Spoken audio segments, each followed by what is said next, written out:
ምህረት አልባ ነው። ነገ የውሙል ቂያማ የነቢያት ምልጃ አያገኘውም። አርራህማኑ ራሒምም ይቅርታ አያደርግለትም። ጀሃነም እሳት ከተቀጣም በኋላ የሆነ ቀን ይወጣል ተብሎም ተስፋ አይደረግበትም። ምንም አይነት ምህረት ስለሌለው ነው። ከሽርክ ያነሱ ወንጀሎች ግን ረጃ ተስፋ አላቸው። ባለቤቱ ያለ ተውበት ቢሞት እንኳን አላህ ከፈለገ በቀብር ቅጣት ወይ በአኺራው ጭንቀት ብቻ ወይ በረሱል ዓለይሂ ሰላቱ ወሰላም ሸፋዓ ወይ በሙእሚኖች ምልጃ ሊታረቀውና ሳይቀጣው ጀነት ሊያስገባው ይችላል።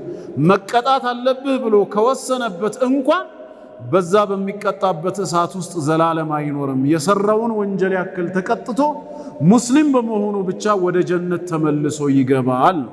ከነሽርኩ የሞተ ግን ሙስሊም ስለማይሆን ምህረት አልባ ወንጀል መሆኑ እጅግ አስከፊ የወንጀሎች ቁንጮ ያረገዋል።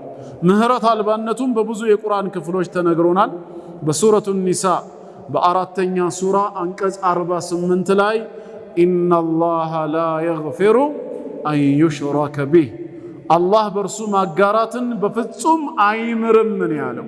ይሄ ሊመን ለም የቱብ ሚንሁ ማለት ነው፣ ከነሽርኩ ተውበት ሳያደርግ የሞተ።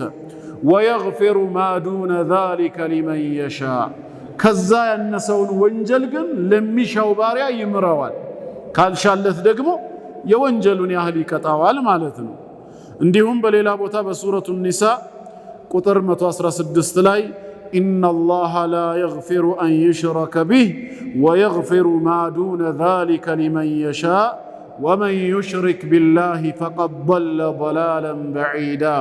በአላህ የሚያጋራ ሰው በእርግጥ ከእውነት የራቀ የሆነ ጥመትን ጠሟል፣ ተሳስቷል ብሎ ነው የሚገልጸው ማለት ነው። እንደዚሁም የመርየም ልጅ አልመሲህ ዒሳ በሱረቱል ማኢዳ ቁጥር 72 ላይ ምንድነው ያለው?